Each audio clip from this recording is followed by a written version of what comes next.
Sorry. That's good. All right, so we'll go through the list of things that I made that people seem to have common mistakes on, and then we can do questions. Does that sound good? Okay.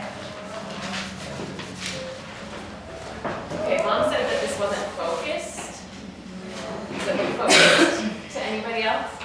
I think anybody that wants to be able to see it needs to move up front, because up by where Melody is, it looks focused, from back here it doesn't, so.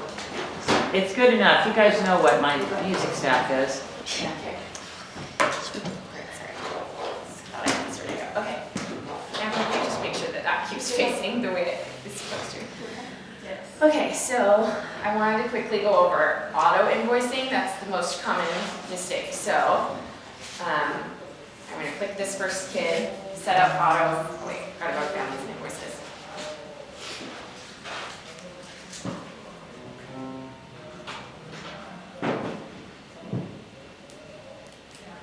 Okay, so for billing start date, any of us that didn't get, thanks, Keegan.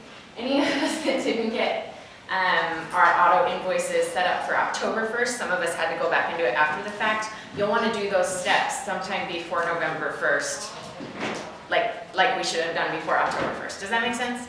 Okay, so. But once we do October's, if we did it on the right schedule, we don't have to do it anymore. Right, unless you get new students. Oh, that's what I'm thinking. Yeah. Okay, so this is just whatever day you want people to be billed on. And I did find out it actually bills them like at midnight East Coast time. So my people like technically got billed and their credit card got charged at 10 o'clock p.m. on September 30th. And I think that's okay. Oh, mine went right at midnight. Yeah. So just know that it's like the first. Okay.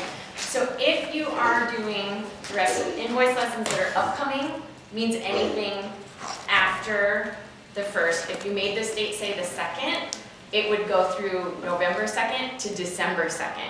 So people would not only get charged for November, they would get charged for December too. So that's why it's really important if this doesn't say the 1st to go through and make it say the 1st. Anybody have questions on that? No? Other Okay. than why, but yeah. Because it's a month. So if this says the 2nd, it'll go through a month from whatever that billing start date is. And the computer knows that they will have new charges on December 1st. So like if it's including everything through December 2nd, it'll take those extra charges. Okay.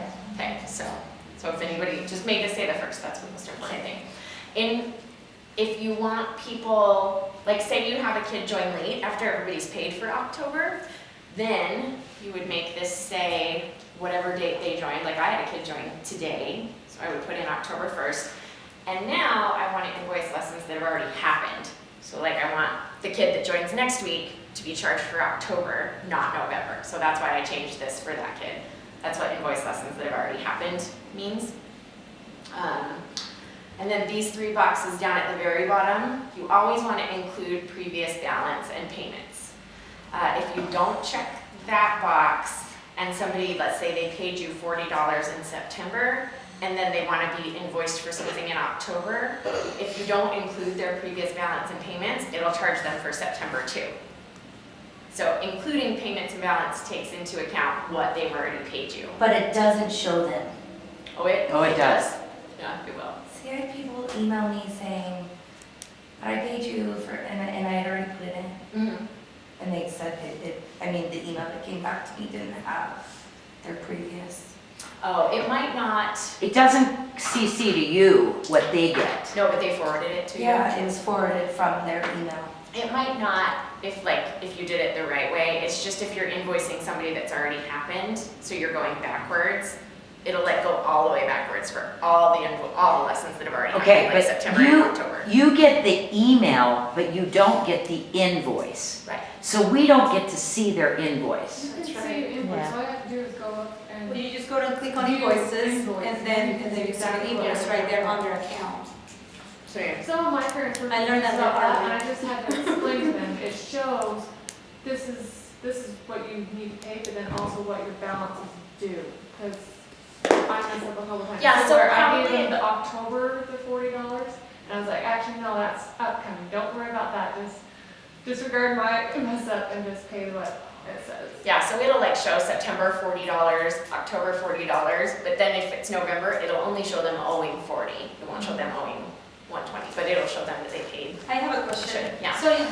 are they, I mean, it will never cover less than 30 days. It will always cover, like from, say in my case, October 2nd to November 2nd. It will never be like October 2nd to October 30th. That's what I mean, like only the month of. Yeah, because it's, see right here where it says frequency monthly, so Right. that means it'll cover a month. It will always. You be could just change it 30 to days. weekly, but then it's gonna send them another invoice in a week. Right, I don't right. think you wanna do that. You don't want that. So say you have somebody that put on their thing, they can only pay it after the 5th, and they're auto paying. So would you just go in and put the invoice date the 5th and just make sure that it says invoices that have happened in the past? Is that, and it will bill that every, You're gonna do that person separate yeah, because they're not paying.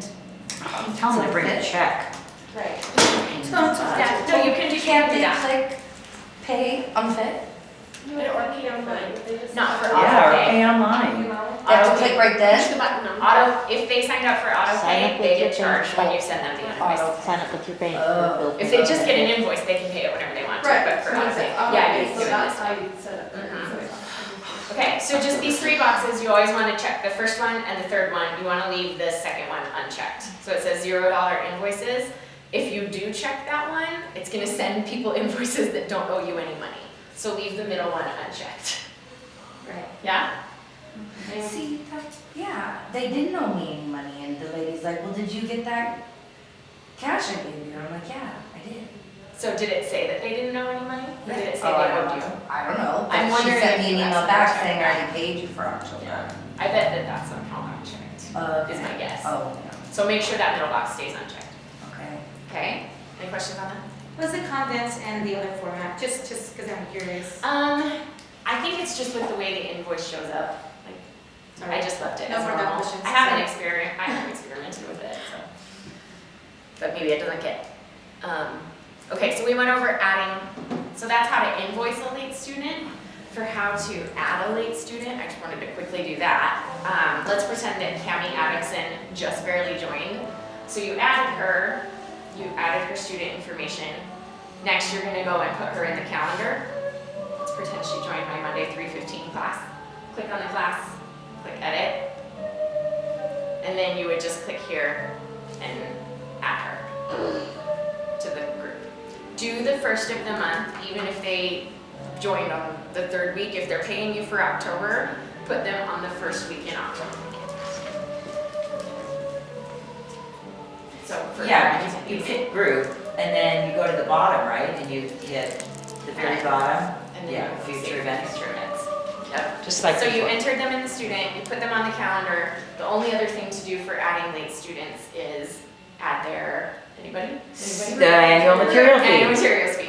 And to do So, that, just uh, open up their account, add transaction. And if you do it after you opened up their account, you don't have to select what family. Charge materials fee. Yeah? I have another question. Is that really important? Sorry, Angela's No. question first. No, you go. You go. No, I just know I did one last week and I didn't do that. I did a full $100. Is that gonna mess you up? You have to put them in their calendar if you want them to get billed from here on out.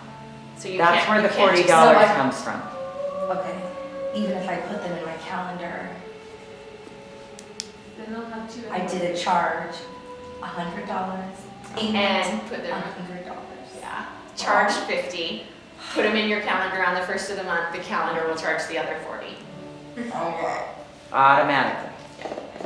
I also noticed, well, maybe I brought my laptop, but I forgot to bring the charger and it died.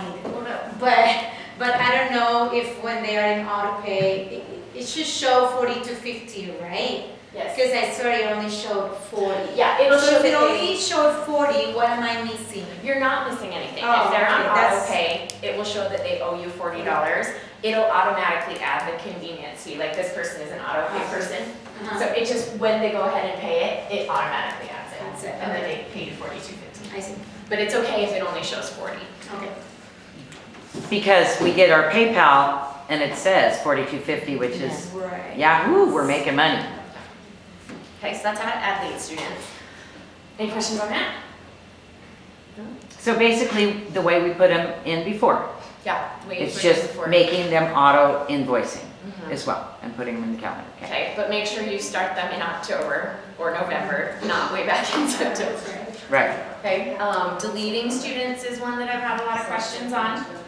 So if you want a student to disappear from your families and invoices page, they can't have any kind of history with you.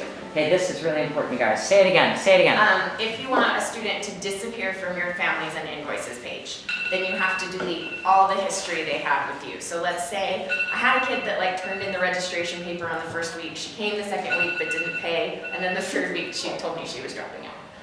So, when I say history, I mean any charges with you, if they're ever in your calendar, then they won't delete. So I'm gonna go through the steps to how to delete a student. I have this student named Allie Childs. Okay, this one. So this shows that she owes me $140 for September materials fee in October. I'm gonna open up her family account and I'm gonna delete all of her charges by clicking this trash can. Because she never came. She came for a couple weeks. But then you had her credit card on file, how come the credit card didn't get charged? Because it didn't go through.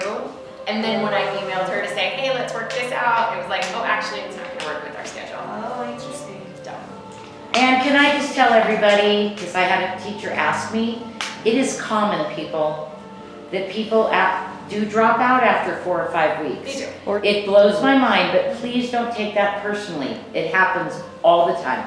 Sorry, go ahead. No, it's okay. So I totally deleted all of her charges from the families and invoices page. Then I'm gonna go to the calendar and I have to take her off the calendar. So I'm gonna go back to September, find my first class in September, edit that very first class. Cause she's gotta be off of September too, Mhm. not just October. Yep, so I'm gonna go back to the first day that she came to class. And I think I already did that. Okay, because she's not on this list. Strats, okay. So if I hadn't done that already, I would take her off. Do you guys know how to take a student off? We just go to edit. Yep, edit. And then just click the little X next to one of their names to delete her. Save for future events down at the bottom. Okay, so then if I've deleted all of her history with me, in theory, I should be able to go to her student account